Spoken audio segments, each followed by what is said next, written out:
Brigitte Macron a fait 2 apparitions remarquées ce 17 novembre 2022 dans des univers différents.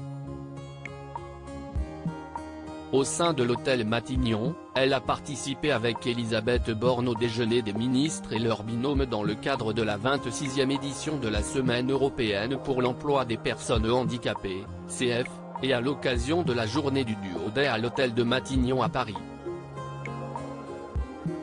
Un rendez-vous très important pour la First Lady française qu'il avait déjà assuré l'année dernière avec le chef du gouvernement de l'époque, Jean Castex, afin de valoriser les initiatives des entreprises et de l'État employeur pour intégrer le plus massivement possible les personnes en situation de handicap dans l'emploi. Puis, l'hyperactive première dame a retrouvé le groupe Indochine formé par Nicolas Sirkis, Olivier Gérard, Ludwig Dalberg, Marc Héliard et Boris Jardel pour la projection du film Indochine, Central Tour au cinéma à Pathé d'Ivry-sur-Seine. La star de la musique et la femme du dirigeant français sont d'ailleurs particulièrement investis tous les deux sur un même sujet, la lutte contre le harcèlement scolaire. Brigitte Macron était ainsi récemment avec le ministère de l'Éducation Pap Ndiaye pour lancer la campagne Non au harcèlement à l'école, tandis que l'interprète de College Boy, une chanson qui aborde ce sujet, avait montré tout son soutien au regretté Jonathan Destin, figure de la lutte contre ce fléau décédé au mois d'août.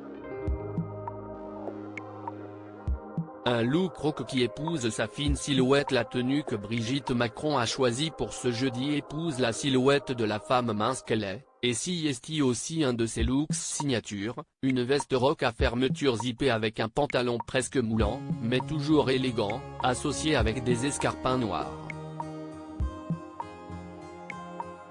La mère de 3 enfants et grand-mère de 7 petits-enfants assure pour ce 2e mandat, affichant une santé et une taille de guêpe qu'elle entretient rigoureusement.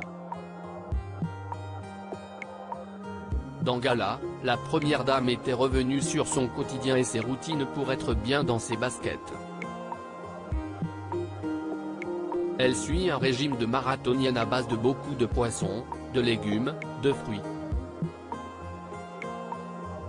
Mais il n'y a pas que l'alimentation qui compte, car elle est aussi adepte du coucher tôt, extinction des feux vers 22 h, après le dîner avec son président de mari.